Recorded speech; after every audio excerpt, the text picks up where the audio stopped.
ने फोर्क से चाउमीन उठाते हुए कहा, अब छोड़ ना अंशा, तू तो शादी करके सेटल हो गई है और वो अक्षय अब तेरे प्यार का एक्स फाइल बन गया है। अंशा ने मुस्कुराकर सिर हिलाया।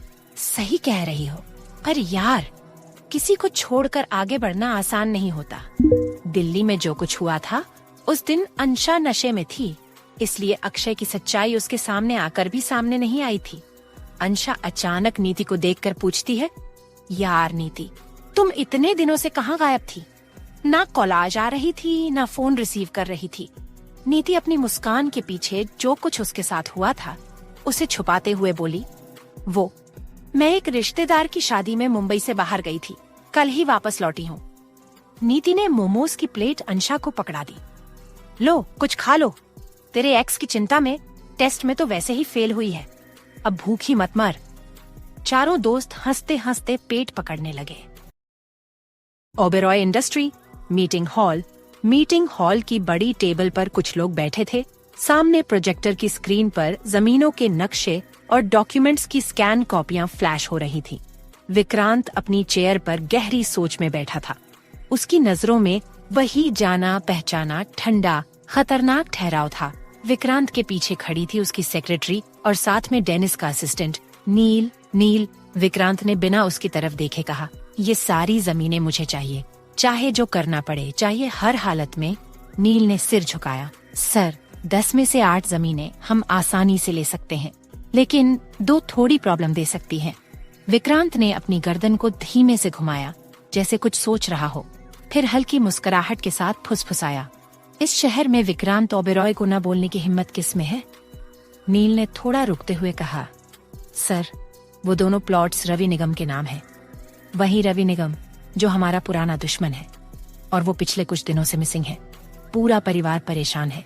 मिसेस निगम ने थाने में शिकायत भी की है। उनका छोटा बेटा, देवर और रवि तीनों गायब हैं। विक्रांत की आंखों में हल्की चमक आ गई। वो कुर्सी से उठा, अपना कोट सही किया और धीमे स्वर में बोला, तुम उन 8 जमीनों पर ध्यान दो, ये तो मैं खुद देख लूंगा। वो कुछ सोचे बिना मीटिंग हॉल से निकल गया। ओबेरॉय मेंशन। लिविंग हॉल में रोशनी हल्की थी। अंशा बेबीज के साथ बैठी थी, लेकिन उसकी नजरें बार बार दरवाजे की तरफ जा रही थीं। घड़ी की टिक टिक उसके मन की बेचैनी से मेल खा रही थी। फिर उसका फोन बजा। उसने तुरंत कॉल उठाया।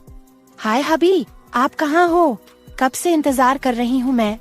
दूसरी तरफ से विक्रांत की सॉफ्ट केयरिंग आवाज आई, स्वीट हार्ट, मैं आज शायद वापस ना आ पाऊँ। एक जरूरी मीटिंग है शहर से बाहर। तुम और बेबीज डिनर कर लेना और आराम से सो जाना। अंशा ने थोड़ा सा चेहरा फुला लिया।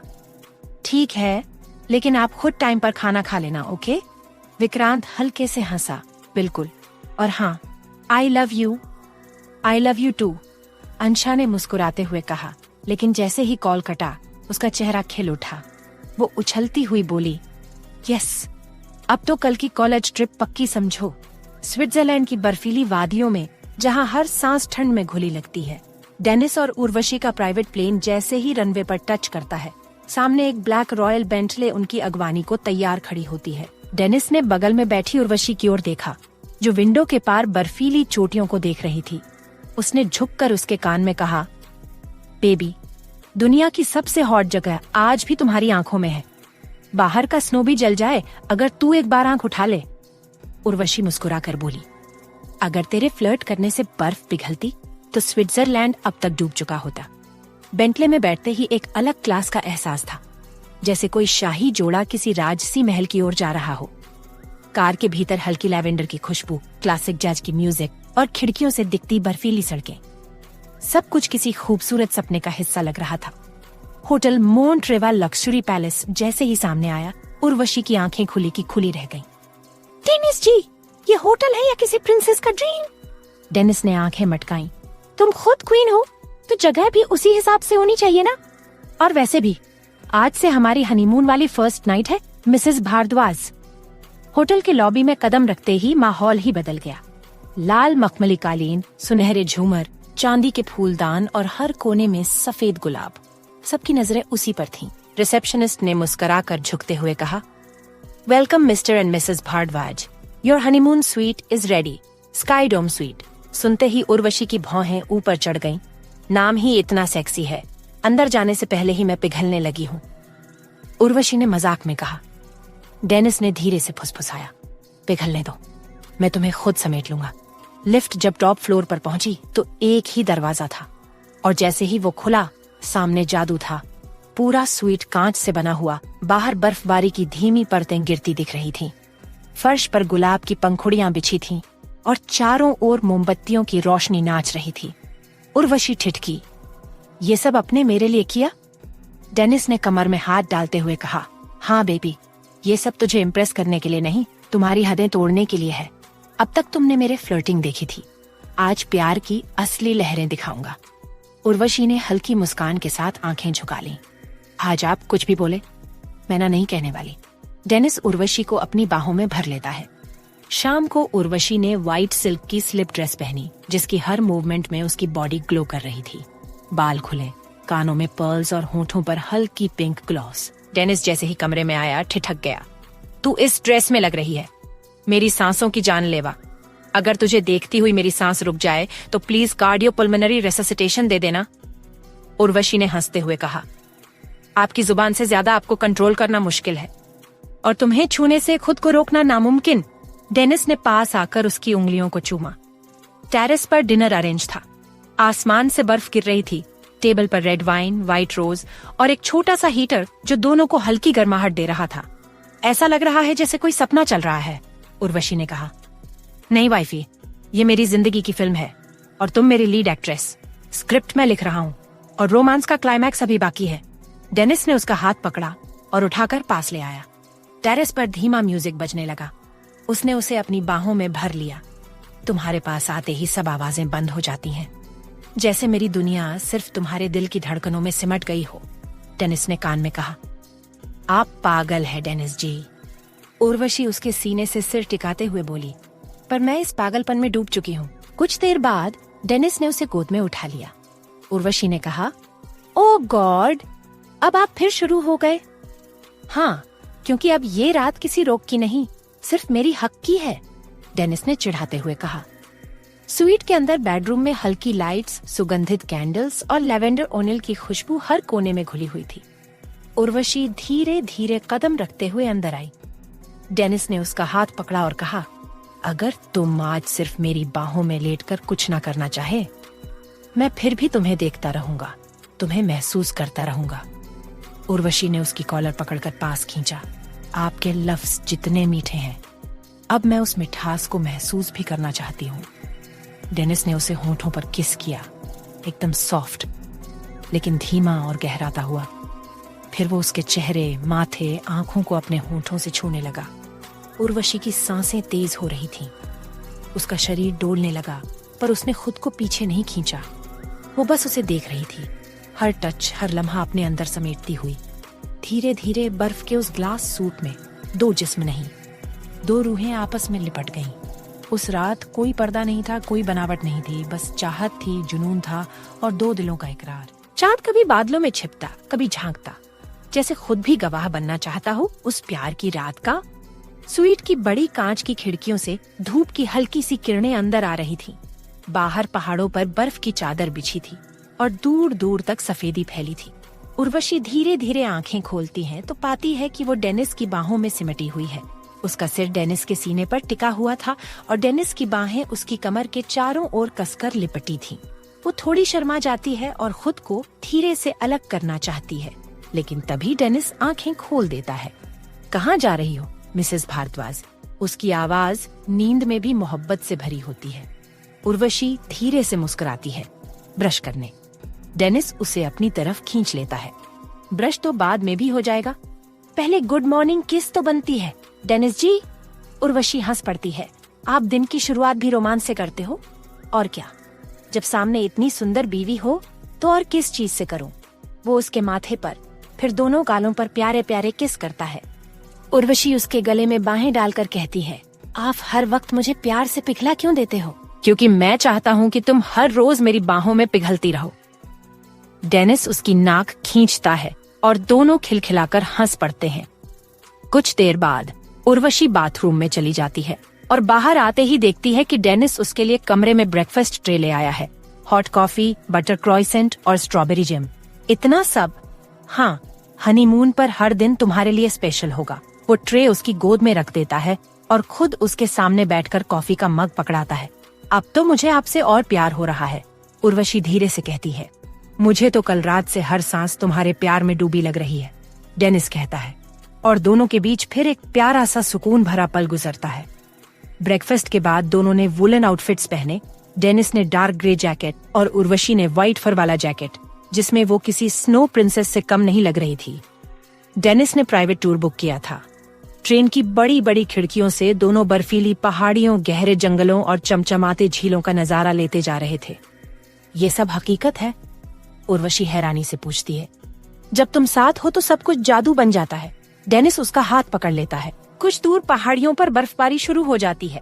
ट्रेन रुकती है और दोनों नीचे उतरते हैं। डेनिस बर्फ का गोला बनाकर उर्वशी की तरफ फेंकता है। अरे! उर्वशी हंसते हुए बर्फ उठाती है और दोनों एक दूसरे पर बर्फ फेंकते हुए बच्चों की तरह खेलते हैं। उर्वशी फिसल जाती है, लेकिन डेनिस तुरंत उसे पकड़ लेता है।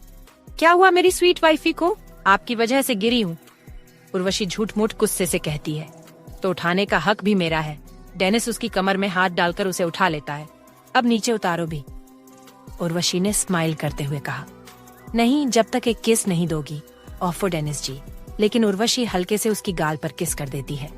डेनिस मुस्कुराता है। कुछ देर वो लोग वहाँ अच्छे से एंजॉय करके आइस केव एडवेंचर के लिए निकल जाते हैं। बर्फ के अंदर बने झीलों और गुफाओं में दोनों हाथ पकड़े घूमते हैं। जगह जगह क्रिस्टल जैसी बर्फ चमक रही होती है। डेनिस हर खास जगह पर उर्वशी के साथ फोटो खिंचवाता है। फिर वो एक लोकल बर्फीली पहाड़ी पर स्नो स्लाइडिंग करने जाते हैं। उर्वशी थोड़ा डरती है, लेकिन डेनिस उसके पीछे बैठता है और कहता है, जब मैं हूँ डर कैसा। जैसे ही स्लाइडिंग शुरू होती है, दोनों चिल्लाते हैं और हंसी से भर जाते हैं। बर्फ उड़ती है, ठंड लगती है, लेकिन दिल गर्म रहता है। फिर वो लोग वहाँ से निकल गए।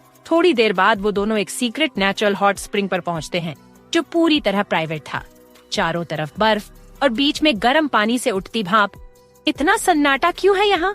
उर्वशी धीरे से कहती है। क्योंकि मैंने ये पूरा स्पा बुक कर लिया सिर्फ तेरे लिए। अब चीखेंगी भी तो कोई नहीं सुनेगा। डेनिस नोटी स्माइल देता है। डेनिस की बात सुनकर उर्वशी उसकी चेस्ट पर मारकर बोली, नोटी। फिर वो चेंज करते हैं।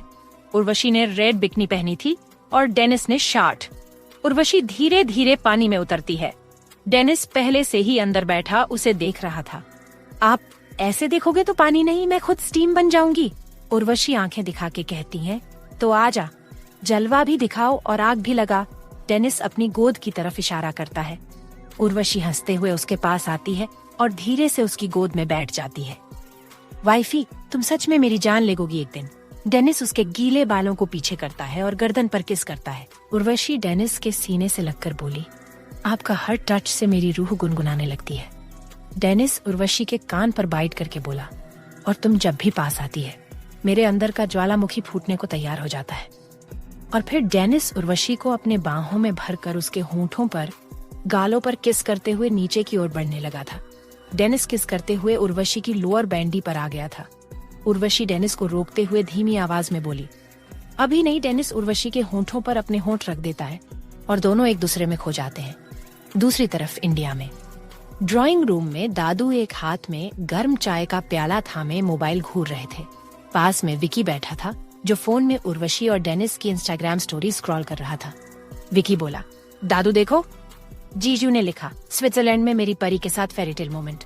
और फोटो देखिए। अरे बाप रे, पानी के अंदर गोदी में उठाया है उर्वशी दी को। हाँ। दादू ने चाय रखते हुए आंखें मूंदी और मुंह फेर लिया। हाय राम, ये हफ्सी दामाद बाबू वहाँ बर्फ में भी छिछोरी हरकत करने से बाज नहीं आ रहे। लड़की को हनीमून पर ले गए या किसी फिल्मी आइटम सॉन्ग की शूटिंग पर। विकी हंसते हंसते लोटपोट, दादू हनीमून पर रोमांस ही तो होता है, अब क्या लूडो खेलेंगे दोनों।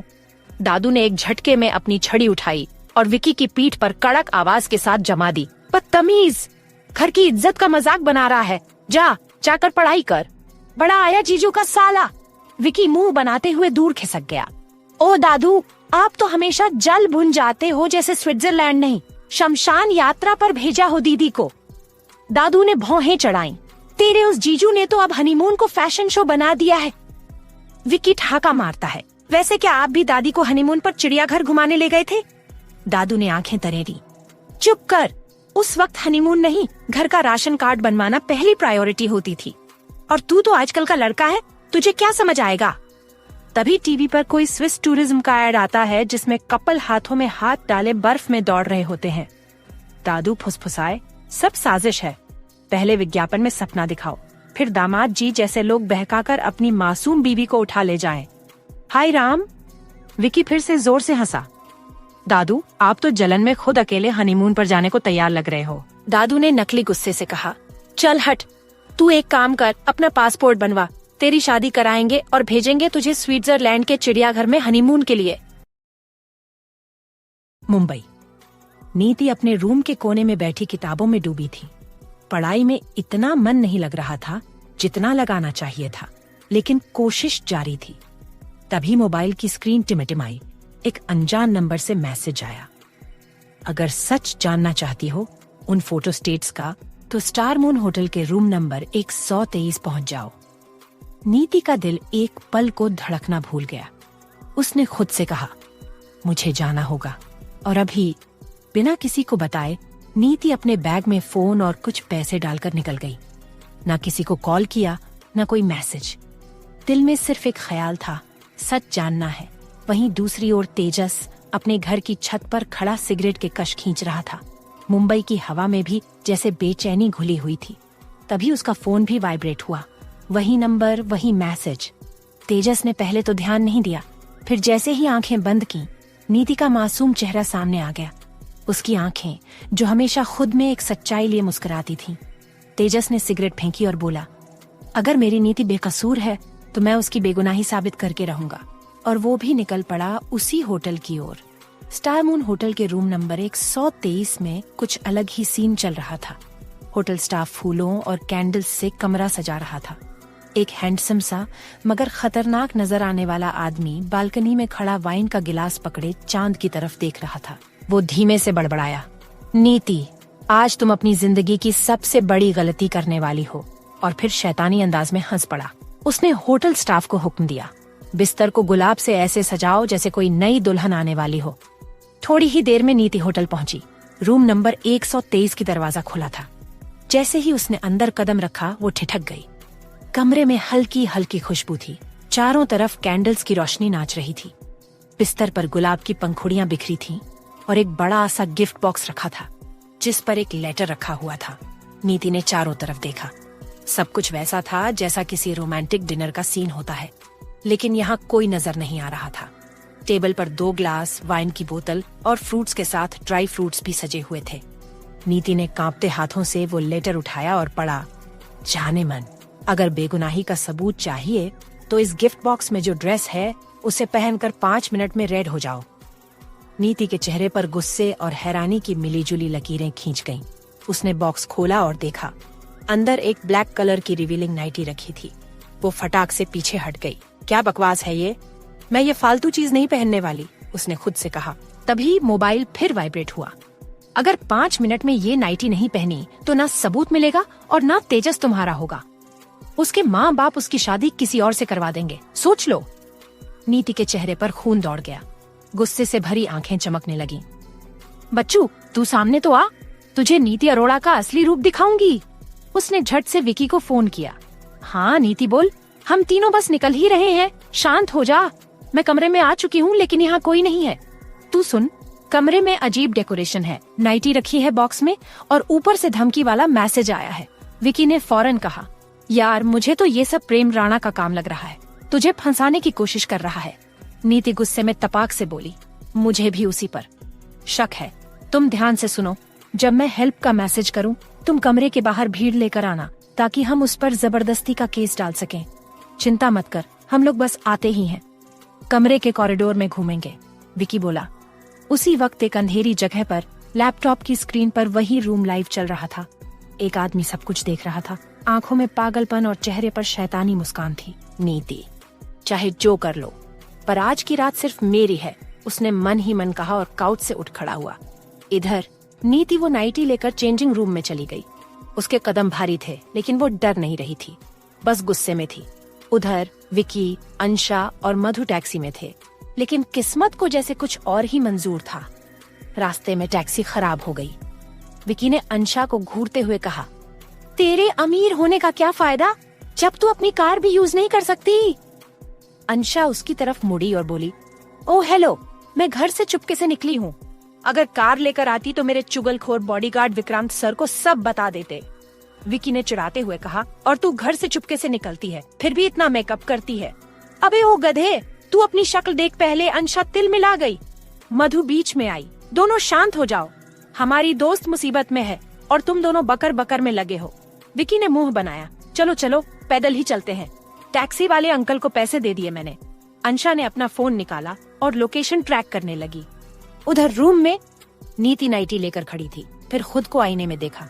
गुस्से से भरी आंखों में डर नहीं था, बस बदला लेने का जुनून था। जो भी तू है, तू समझता क्या है खुद को? आज तू फंसेगा और बहुत बुरी तरह फंसेगा, उसने मन ही मन सोचा। कुछ देर बाद कमरे के बीचों बीच नीति एक सिल्क की ब्लैक नाइटी में बैठी थी। उसकी आंखों में उलझन थी, हाथों में बेचैनी और दिमाग में सवालों की भरमार। उसे यहाँ बुलाया गया था। किसी ने मैसेज करके दावा किया था कि उसके बेगुनाही के सबूत यहाँ मौजूद हैं। लेकिन 1 घंटे से ज्यादा वक्त हो चुका था, ना कोई आया, ना कोई खबर मिली। तभी अचानक दरवाजा खुला। तेजस दरवाजे पर खड़ा था। उसका चेहरा गुस्से से तमतमाया हुआ था। उसकी आंखें जैसे आग बरसा रही थीं। नीति, ये क्या तमाशा है? यहाँ इस हाल में क्या कर रही हो? वो तेजी से अंदर आया और दरवाजा बंद कर दिया। नीति एक पल के लिए हक्की बक्की रह गई। उसने जैसे खुद को संभाला और बोली, तेजस सुनो मेरी बात।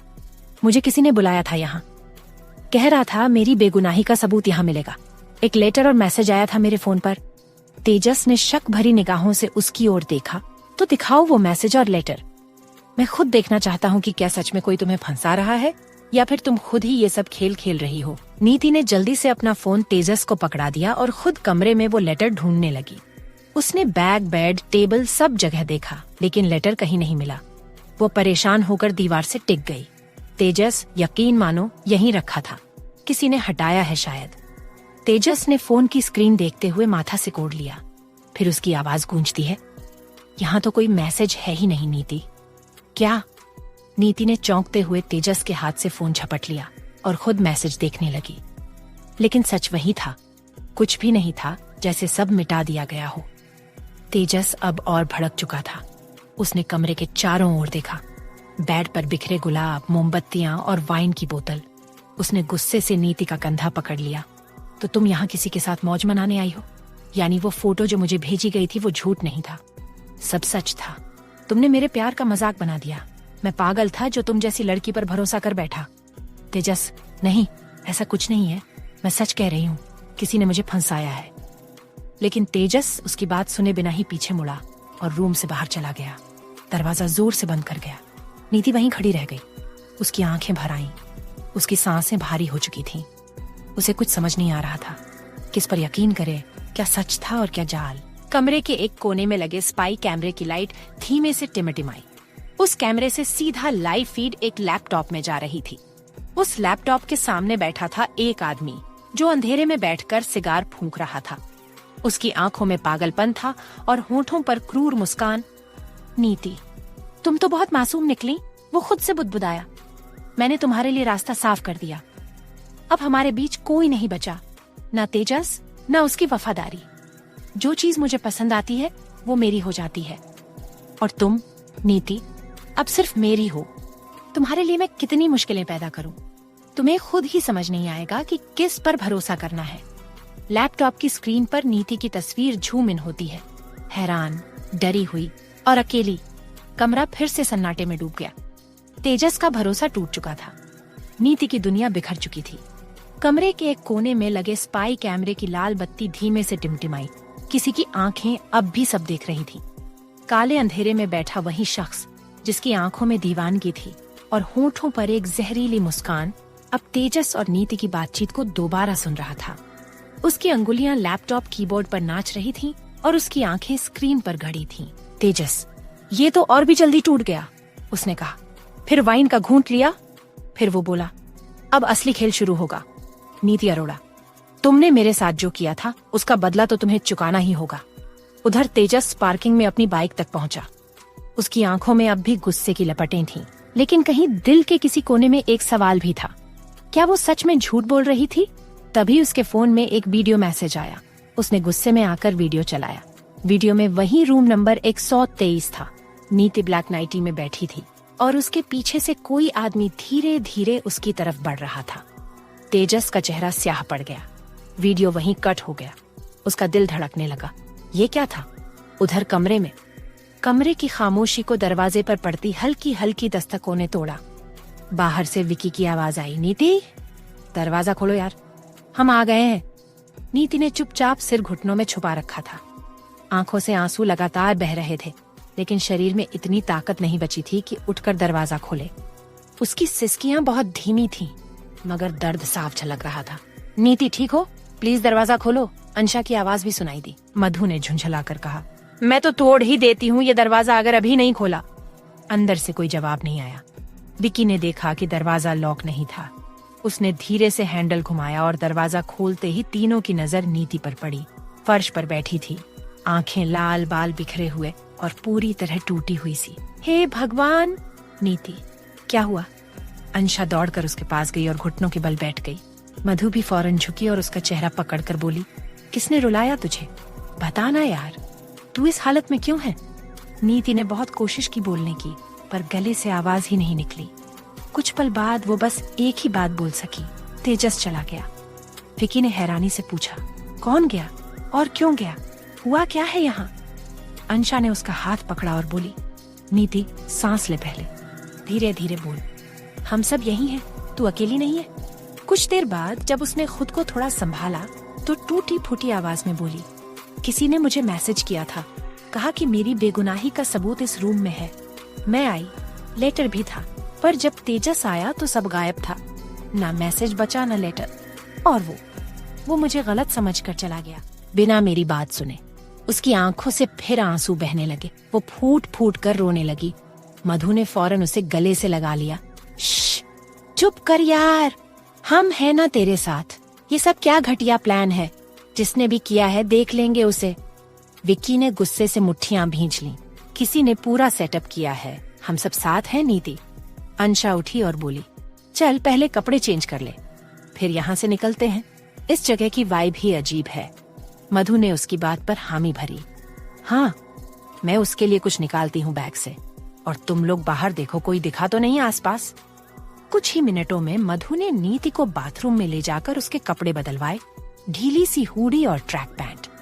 फिर बाहर आकर उसे धीरे से सोफे पर बैठाया और पानी का ग्लास पकड़ाया। अब थोड़ा बेहतर लग रहा है, अंशा ने उसके सिर पर हाथ फेरते हुए पूछा। नीति ने हल्का सा सिर हिलाया। विकी ने कमरे का एक आखिरी बार जायजा लिया। वो सब कुछ नोट कर रहा था, जो वहां मौजूद था और जो अब नहीं था। चलो, उसने कहा, अब 1 मिनट भी यहाँ नहीं रुकते।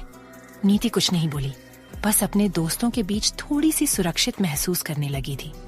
तीनों उसे सहारा देते हुए रूम से बाहर लेकर निकल पड़े और पीछे उस कमरे का दरवाजा धीरे से बंद हो गया। स्विट्जरलैंड।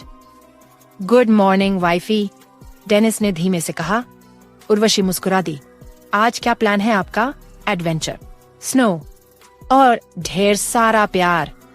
शावर और ब्रेकफास्ट करने के बाद दोनों ने गर्म जैकेट्स, स्नो बूट्स, ग्लव्स और वूलन कैप्स पहन लिए। एक लोकल गाइड उन्हें पहाड़ की एक ऊंचाई पर स्नो एडवेंचर के लिए लेकर गया, जहां स्कीइंग, ट्यूबिंग और स्लेजिंग के साथ साथ एक छोटा सा ट्रैक भी था। पहाड़ की ढलानों पर दोनों ने साथ स्कीइंग की। उर्वशी थोड़ी डरी हुई थी, लेकिन डेनिस उसकी पीठ के पीछे खड़ा होकर उसे बैलेंस करना सिखा रहा था। डेनिस ने उसकी कमर थामी। पकड़ो मुझे, गिरोगी नहीं। उर्वशी ने मासूमियत से कहा, मुझे नहीं डर लगता जब तुम साथ हो। धीरे धीरे दोनों की हंसी आसमान में गूंजने लगी।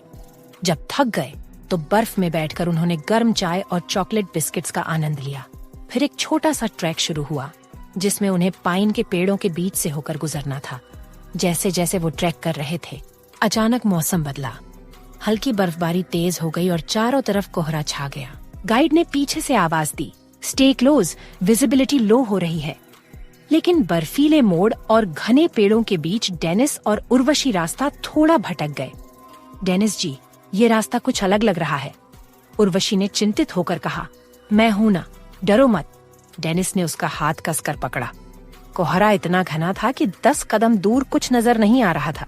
पेड़ों के बीच एक पुराना केबिन जैसा कुछ दिखाई दिया। चलो पहले यहाँ चलते हैं, कोहरा छटे तो रास्ता साफ दिखेगा, डेनिस ने कहा। केबिन बहुत पुराना था, लेकिन अंदर एक छोटी सी लकड़ी की बेड और पुराने कंबल रखे थे। ठंड बहुत ज्यादा थी और कोहरा हटने का कोई संकेत नहीं था। डेनिस ने उर्वशी को कंबल में लपेटा और खुद भी उसके साथ बैठ गया। थोड़ा और पास आओ, नहीं तो ठंड लग जाएगी। डेनिस ने उर्वशी को अपनी बाहों में लिया। उर्वशी की उंगलियां डेनिस की हथेलियों में उलझ गईं। डेनिस जी, अगर हम यहीं खो जाएं तो भी मैं खुश रहूंगा, क्योंकि मैं तुम्हारे साथ हूं। डेनिस मुस्कुराया। उर्वशी कंबल में लिपटी ठिठुर रही थी। डेनिस ने जैसे ही उसे अपनी बाहों में लिया, उसके होंठों पर एक शरारती मुस्कान उभरी। इतना तो ठंड नहीं है, उर्वशी ने उसकी ओर देखते हुए कहा, लेकिन तुम्हारी बाहों में आकर जानबूझकर कांपने का मजा ही कुछ और है।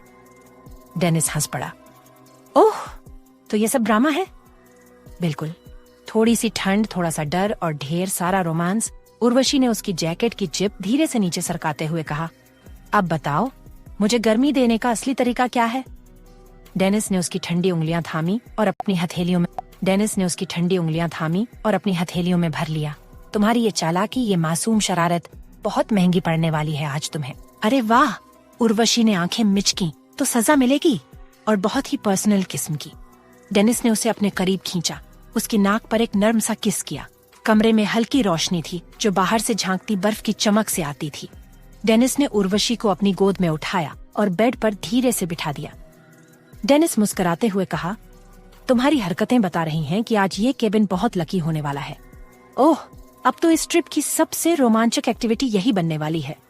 उर्वशी ने कंबल किनारे रखते हुए खुद को डेनिस के और करीब किया। डेनिस ने उसकी उंगलियों को चूमते हुए गर्दन पर हल्के से होंठ रखे। उर्वशी की सांसें तेज हो गईं। आपकी ये हरकतें बहुत डेंजरस है मिस्टर हैंडसम, वो फुसफुसाई। और तुम्हारी ये नजाकत तो बिल्कुल जानलेवा है वाइफी, डेनिस ने जवाब में कहा, और उसकी गर्दन से होते हुए होंठ उसके कॉलर बोन तक ले गया। उर्वशी ने उसकी शर्ट के बटन खोलने शुरू किए। चलो, अब आपको भी ठंड से बचाने का टाइम आ गया है। दोनों की सांसें अब तेज थीं, लेकिन लय में।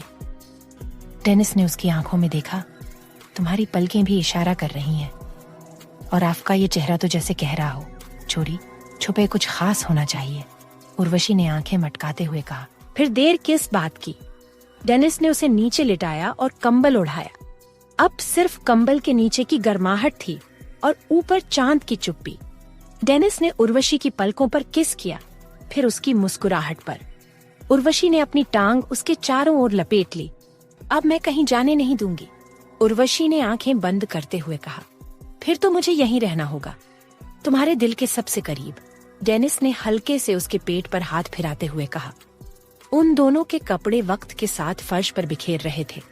कमरे में अब सिर्फ उनके दिलों की धड़कनों की आवाज थी, बर्फ की नरम गिरावट और उनकी मोहब्बत की गर्माहट। 2 घंटे बाद उर्वशी उसकी बाहों में छुपी हुई थी, चेहरा उसकी चेस्ट से लगा हुआ। हमारा हनीमून अब मेरी सबसे हॉट मेमोरी बन गई है, उर्वशी ने मुस्कुराते हुए कहा। डेनिस उर्वशी के ऊपर एक बार फिर से आते हुए बोला, और ये केबिन, हमारा सीक्रेट लव नेस्ट। बर्फ की ठंडी वादियों में आधी रात का सन्नाटा था। चांद की चुप रोशनी चारों तरफ फैल रही थी। केबिन के बाहर उर्वशी खड़ी थी, बस डेनिस की शर्ट में, जो उसके घुटनों तक आ रही थी। बाल खुले थे, हवा उन्हें हल्के हल्के उड़ाकर उसकी गर्दन से छेड़खानी कर रही थी।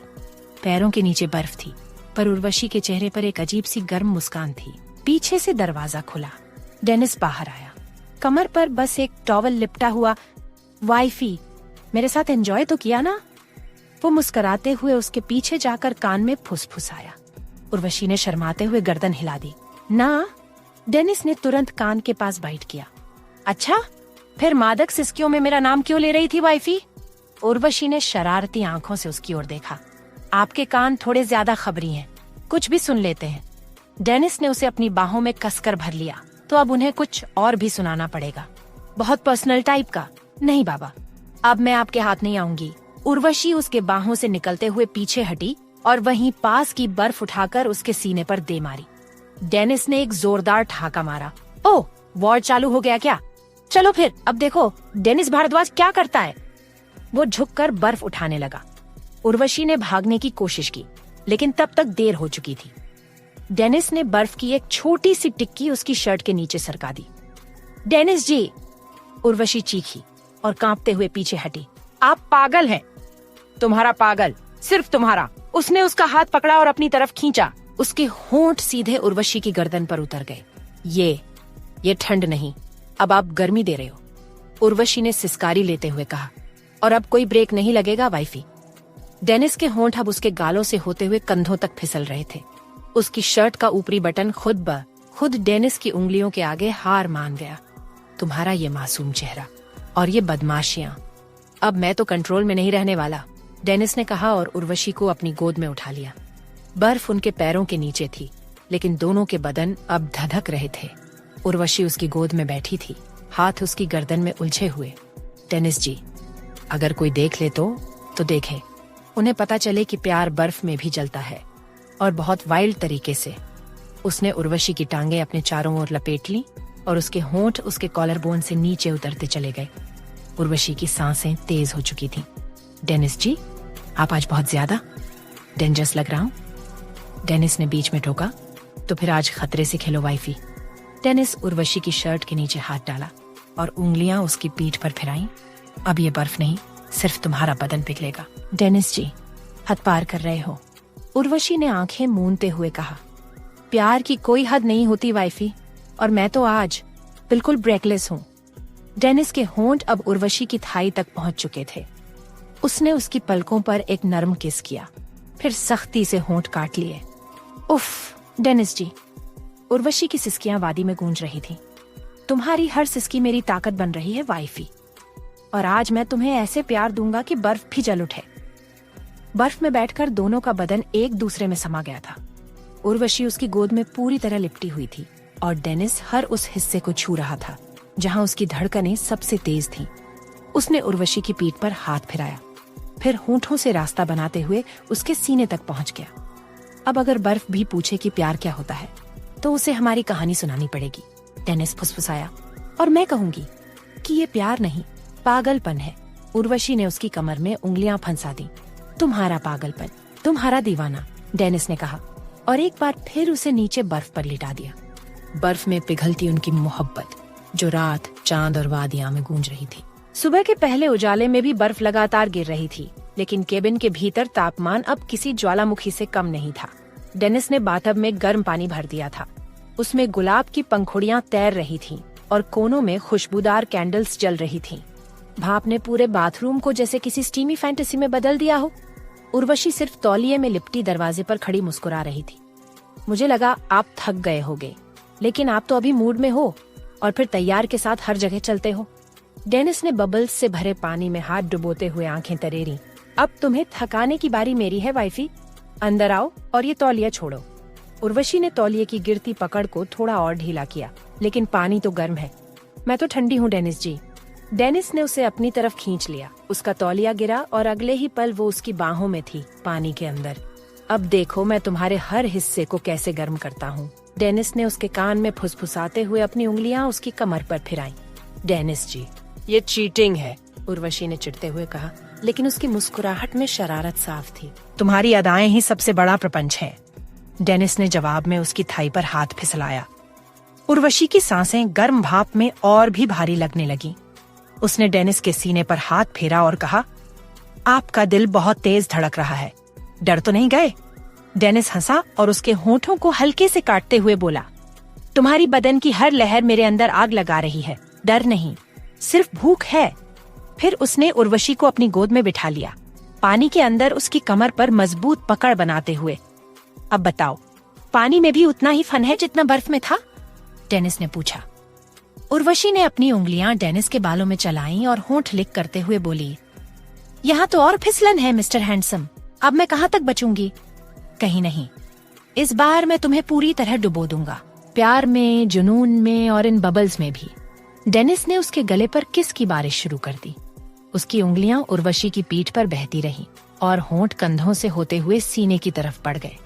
उर्वशी की आंखें बंद थीं, सिसकियां रेशमी और धीमी थीं, लेकिन हर सिसकी जैसे लहर बनकर पूरे बाथरूम को और भी स्टीमी कर रही थी। उफ, डेनिस, उर्वशी ने उसकी गर्दन पर नाखून फेरते हुए कहा, आपकी ये वाइल्ड साइड डेंजरस है और तुम्हारी ये सॉफ्ट मैडनेस एडिक्टिव है, डेनिस ने कहकर उर्वशी को टब में लेटाया और खुद उसके ऊपर झुक गया।